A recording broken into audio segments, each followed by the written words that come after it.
Alô, amigos que acompanham o portal Terceiro Tempo do nosso querido Milton Neves. Estamos de volta com mais uma entrevista especial falando de esportes olímpicos, dos esportes do Brasil que estarão aí em ação novamente nos Jogos Olímpicos de 2020. Aqui a gente vai falar de um esporte que tem praticamente duas modalidades, o de 15 e o de 7 que é o olímpico, que é o Rugby Sevens, né? E é um esporte que está crescendo demais no país, vem alcançando excelentes resultados. Recentemente fez um amistoso contra o All Blacks Maori da Nova Zelândia, colocando 35 mil pessoas no estádio do Morumbi. Realmente um negócio impressionante. A gente está aqui com o Agostinho Dança, que é o CEO da Confederação Brasileira de Rugby, que vem sendo muito elogiada pelo seu trabalho, com uma transparência muito grande e tanto resultados. Isso é importante para o esporte brasileiro. Primeiramente, Agostinho, muito obrigado pela sua participação. Realmente o trabalho vem sendo aquilo que vocês esperavam, né? Obrigado pela oportunidade para contar mais um pouco do rugby para a sua audiência. Sim, a gente traçou um plano de alto rendimento em 2014, quando redesenhamos um pouco a nossa estratégia de alto rendimento, colocamos uma série de objetivos e a gente vem atingindo todos eles até antes do que nós imaginávamos, como por exemplo, este ano a gente foi campeão sul-americano. É a primeira vez na história, desde que o sul-americano existe, em 1950, que a Argentina não ganha o torneio. E não foi nem o Uruguai ou o Chile, que são países que já jogaram Copa do Mundo de rugby, já tem tradição de rugby, que conseguiram esse feito. Foi o Brasil que começamos faz 4 anos com uma estratégia acelerada de alto rendimento. Então, estamos satisfeitos com os resultados atingidos e com um olhar para o grande objetivo que é classificar para a Copa do Mundo do ano 2023, que a classificação começa no ano 2020. Então, na verdade, tudo que a gente está fazendo é para poder conseguir esse grande objetivo. Agostinho, a gente sabe que vocês têm um trabalho muito grande no aspecto técnico, mas também um trabalho muito grande no aspecto de trazer o público para o seu lado, né? Então eu gostaria que você, tem muita gente leiga que está assistindo a gente, que você falasse primeiro, em relação ao rugby. O que é o rugby? Muita gente confunde com o futebol americano, mas é completamente diferente, as regras são diferentes, o número de jogadores é diferente, mas dá uma resumida no que é o rugby. Ok, o rugby é um esporte que é jogado com 15 jogadores de cada lado, num campo igual ao tamanho do campo de futebol, né? Em grama natural, um campo, por isso que a gente joga no Morumbi, no Allianz Parque, no Pacaembu.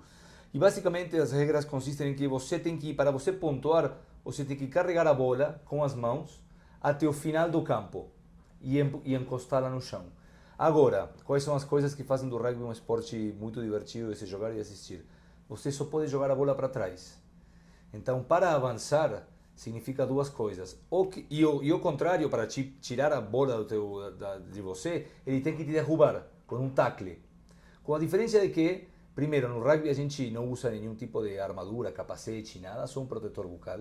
E segundo, o rugby nunca para, é como no futebol. Quando os times são bons, pode ter 10 minutos de jogo seguido. Não é que cada vez que você é tacleado, como no futebol americano, volta a armar. O rugby é contínuo.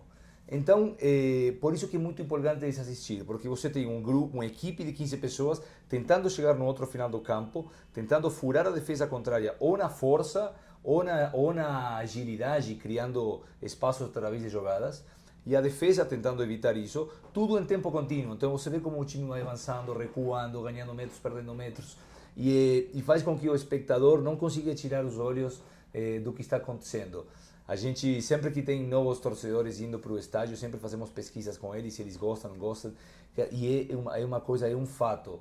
Quando o brasileiro é apresentado o rugby, ele adora, porque tem muita... A dinâmica do jogo é parecida com o futebol, só que é de contato físico, então gera uma emoção em cada lance, às vezes um pouco diferente da emoção que o futebol gera, que é emocionante também, mas de outro jeito, né? Agora, a gente tem também o Rugby Sevens, Sim. que é uma outra modalidade dentro do rugby e que virou, inclusive, esporte olímpico, e a gente até entende por quê, porque o rugby de 15 teria um número muito maior de atletas e o de 7 fica muito mais fácil para você equalizar no espírito olímpico. Isso. Tem uma diferença muito grande. Por que o Sevens foi escolhido para a Olimpíada? O rugby de Sevens, que é a modalidade olímpica, a grande diferença que tem é que o campo é o mesmo que foi desenhado para os 15 jogadores, só que só tem 7 em campo. Então, por definição, é um jogo muito mais de velocidade do que de força física, porque você tem muitos espaços para correr.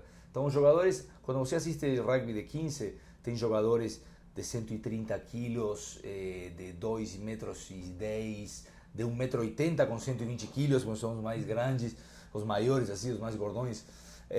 No rugby de sevens, os atletas são quase que velocistas. São atletas de velocidade, de sprints, né, como de 100 metros ou de 400 metros. E é legal isso porque acabou fazendo com que a gente tivesse mais espaço para os atletas, né? Porque eu cito sempre um exemplo, no voleibol, quando houve, nos anos 80, a criação do líbero, tinham muitos jogadores que nunca seriam muita coisa no vôlei pela falta de tamanho, como no caso o Serginho, o Escadinha, o líbero. Claro. Quando foi criado a função de líbero, esses jogadores mais baixos, eles puderam ter uma participação, uma visibilidade maior. Se não tivesse o rugby sevens, para jogadores mais velozes, menores, eles não iam ter possibilidade, né? Ser mais difícil. Não, concordo. O rugby em todas as modalidades. O sevens dá espaço para os velocistas, os atletas. Inclusive, teve muitos atletas de atletismo no mundo que se passaram para o rugby. Porque podiam aplicar as suas habilidades de correr 400 metros, 100 metros, 800. Aplica muito bem no jogo de rugby de 7, que é ir e volta, tiros constantes de 100 metros.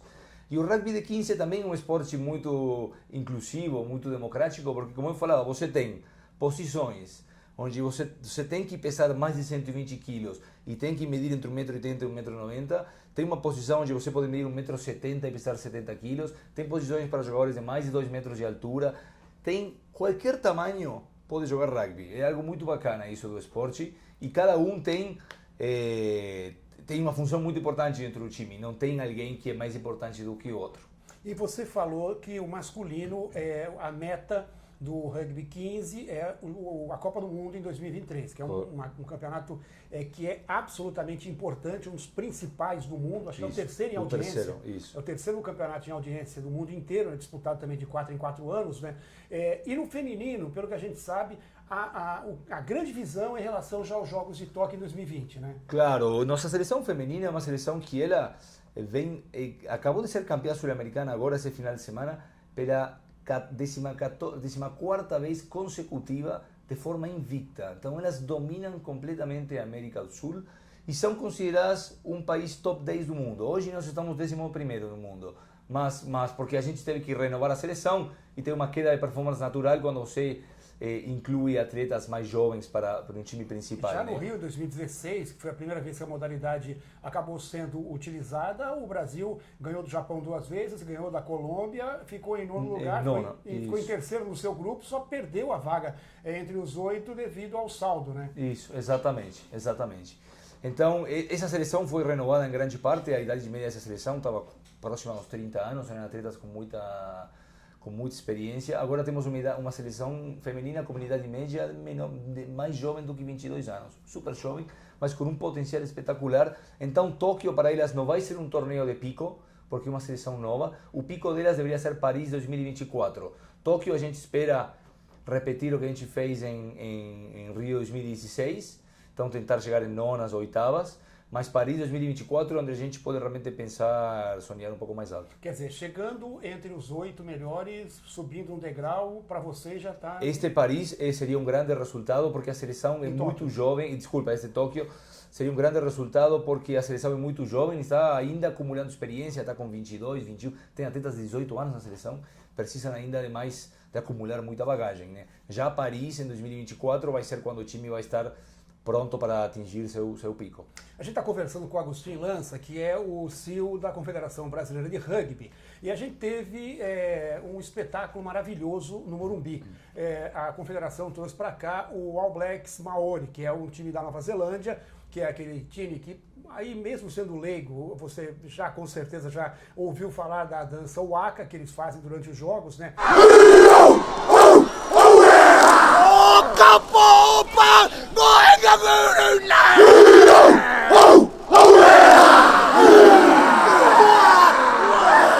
E esse jogo, o Brasil, claro, ainda está muito longe do potencial técnico do rugby da Nova Zelândia, da Austrália, da Grã-Bretanha, mas valeu pela participação do público. Mesmo numa noite de sábado com chuva no Morumbi, 35 mil pessoas foram ao estádio para ver um jogo de rugby.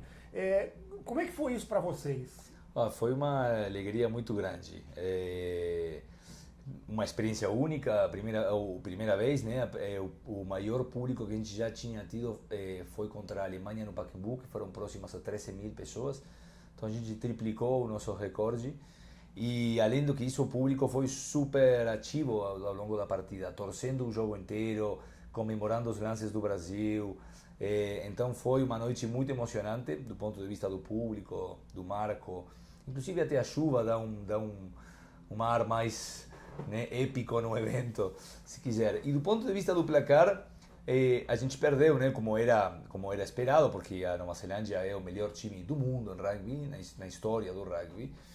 Mas todas as casas de estatísticas esportivas, etc., davam 80% de chances de que o Brasil perdesse por mais de 80 pontos.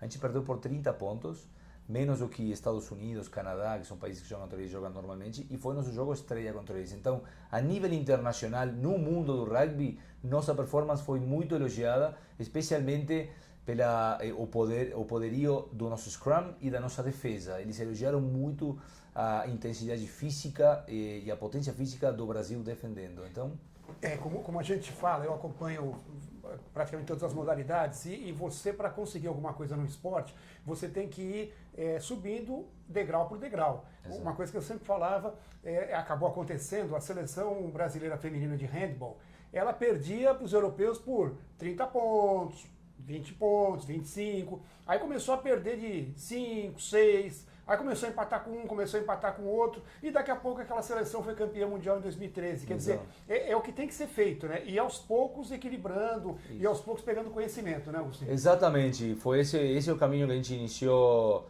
faz 4 anos. Começamos ganhando do Paraguai primeiro, depois do Chile, depois ganhamos de Estados Unidos aqui, depois de Canadá, de Portugal, aí fomos para a Europa, ganhamos nosso primeiro jogo na Europa, aí voltamos, ganhamos o Sul-Americano, ganhamos contra a Argentina, 15 aqui na Argentina, desculpa, aí fomos para a Europa, ganhamos de novo da Europa da Geórgia, que é um país tradicional lá, muito tradicional no rugby, e os All Blacks, embora não é um degrau a mais, são muitos degraus que a gente fez, mas foi uma oportunidade muito única que se apresentou por causa da nossa performance que ia crescendo ao longo do tempo, e também como uma ferramenta de disseminação do rugby aqui no Brasil. Isso é importante.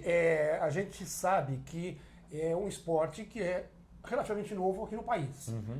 Tradicional no mundo inteiro, mas é novo aqui no país. Então a gente tem que chamar essas pessoas para assistir e também para participar, para ter equipes. Isso. Como é que está esse processo?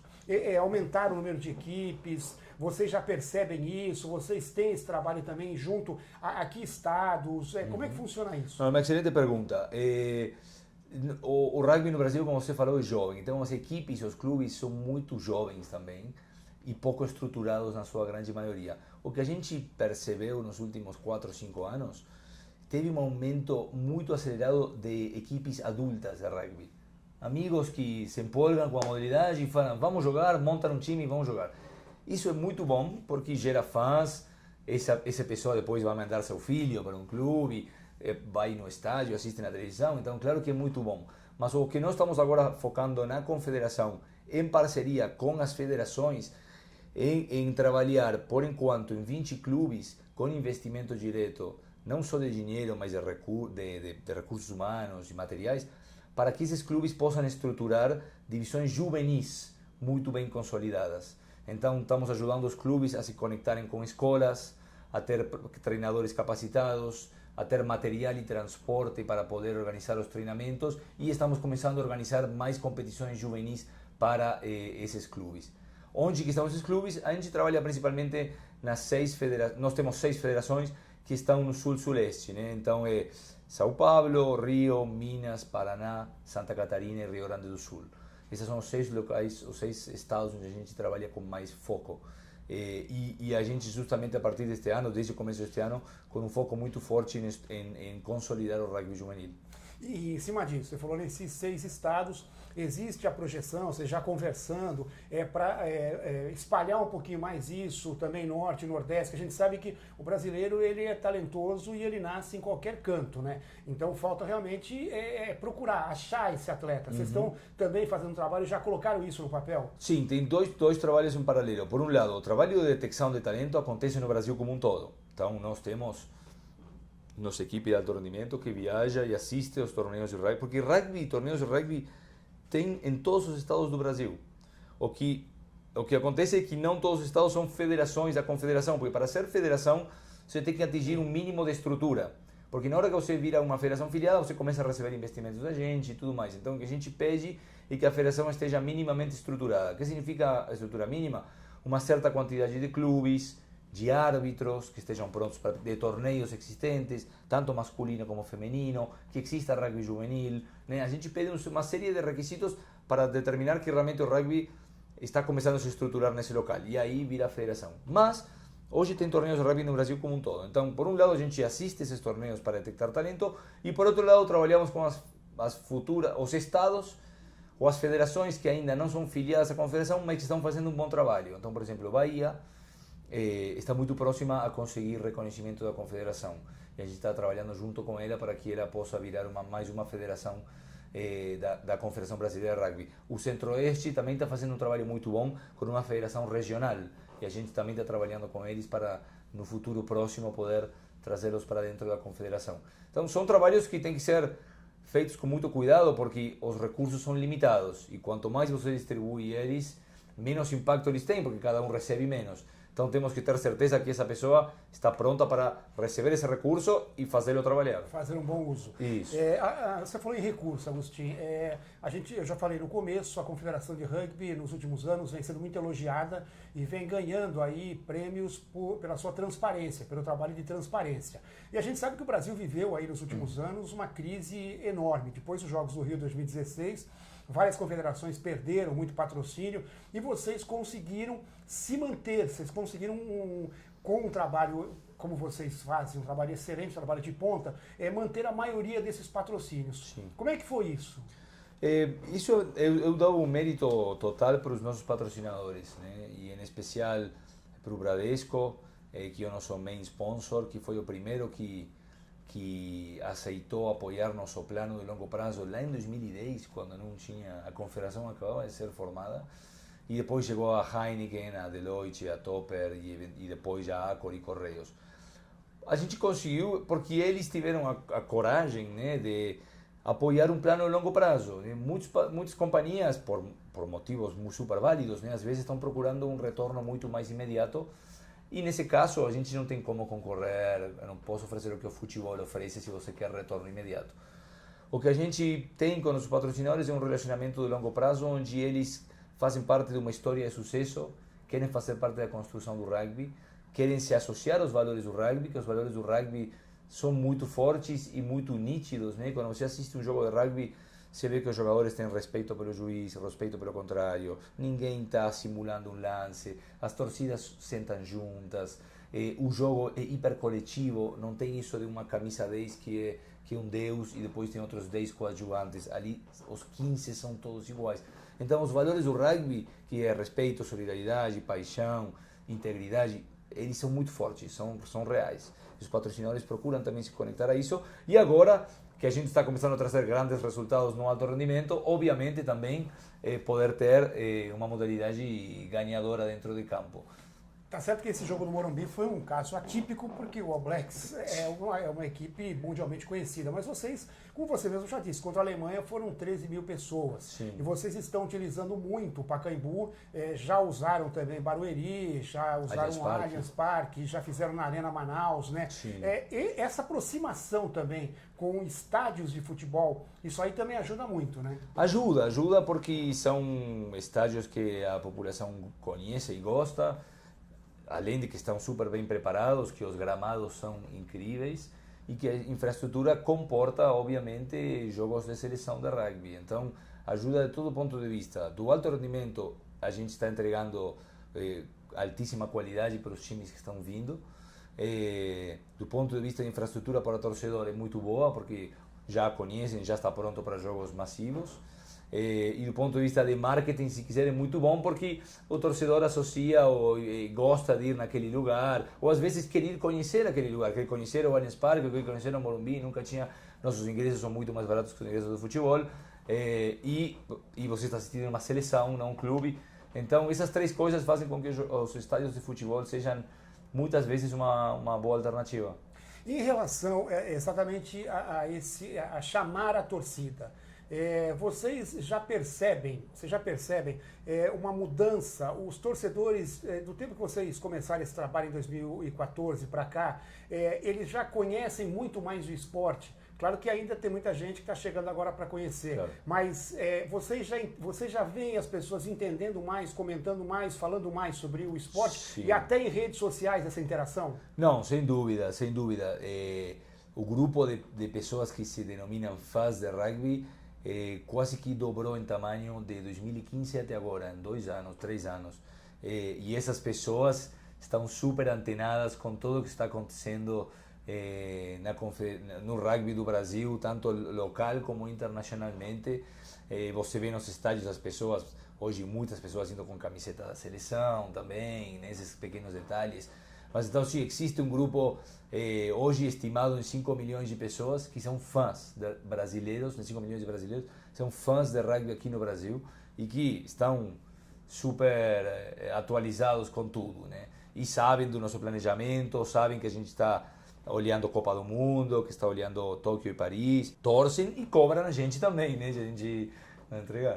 Na Fox, quando eu passei por lá pela Fox, a Fox transmitia beisebol e também tinha uma comunidade que sabiam tudo o que acontecia, a transmissão do jogo tinha que ser aquela transmissão perfeita, porque se falasse alguma coisa errada, alguém ia mandar uma mensagem que estava fora da curva, né?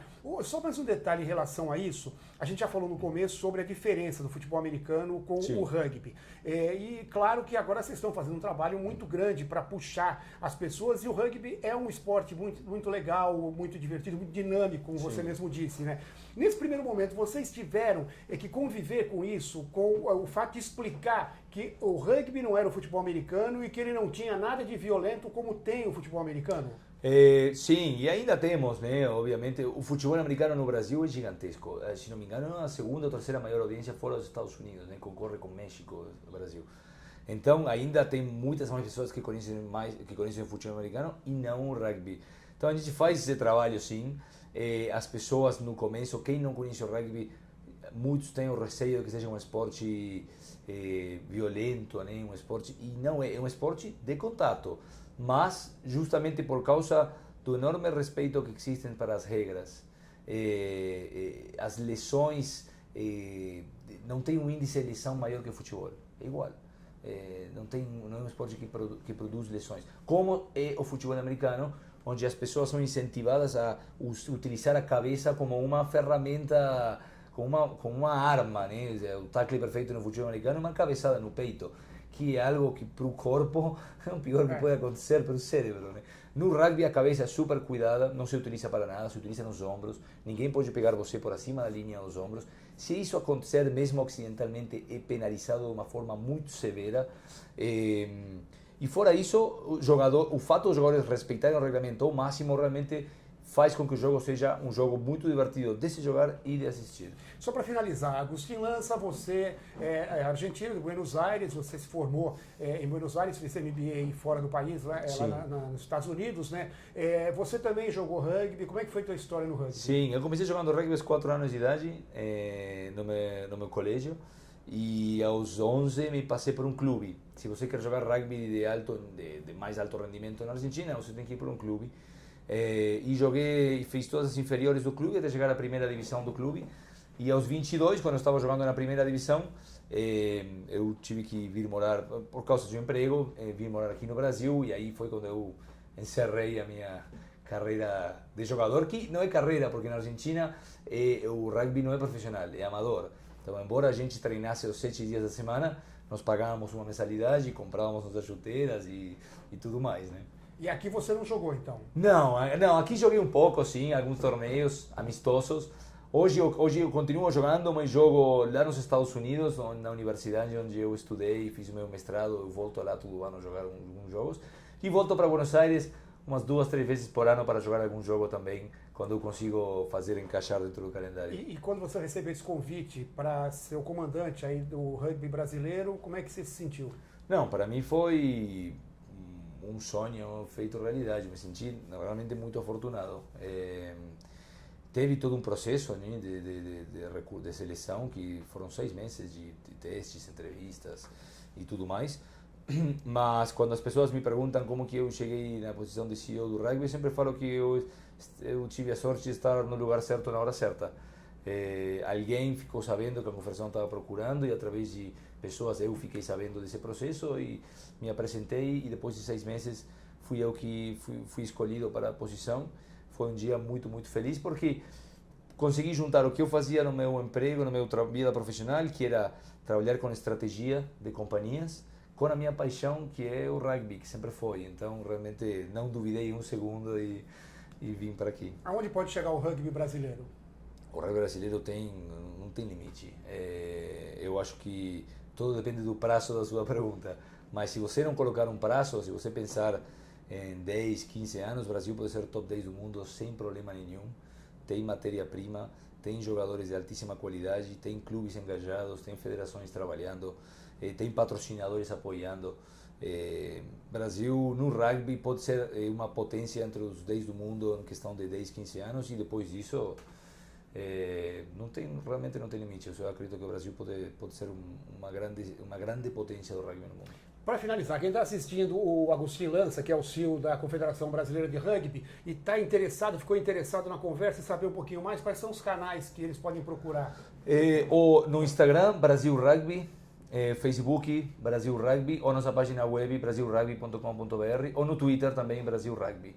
Sempre a mesma identificação. E aí a gente coloca conteúdo todos os dias. No Twitter é mais informativo, no Instagram a gente mostra coisas, curiosidades do rugby, como os jogadores treinam, quando eles viajam, vídeos, histórias deles. Então é bem bacana para conhecer de perto os jogadores da seleção. No Facebook a gente coloca todas as notícias, igual que na nossa página web. Se alguém quer saber sobre campeonatos, clubes, na nossa página web vão achar toda a informação também. A gente conversou com Agostinho Lança. Agostinho, muito obrigado pela sua participação, o CEO da Confederação Brasileira de Rugby. Parabéns pelo trabalho. A gente acompanha, sabe que realmente o esporte tem crescido muito aqui no país e é o que a gente espera. A gente briga por isso, a gente quer mesmo que as confederações tenham um trabalho sério, um trabalho transparente, porque a gente que gosta de esporte, seja ele qual for, a gente briga e luta por isso. Então, parabéns pelo trabalho e boa sorte na sequência. Muito obrigado. Obrigado mesmo. Muito bem, nós conversamos então com o Agostinho Lança, falando um pouquinho mais de rugby, esse esporte que, olha, você que já conhece, tudo bem, você que não conhece, vai procurar um pouquinho, a gente deixa aqui também na tela esses endereços das redes sociais, né, para você conhecer um pouquinho mais desse esporte que é muito legal, muito gostoso de se assistir e também de jogar, para você que está querendo ainda começar no esporte, é mais novo, também pode tentar. Falamos de rugby aqui no portal Terceiro Tempo, no Facebook, no nosso canal no YouTube. A qualquer momento voltamos com mais um convidado muito especial. Até mais!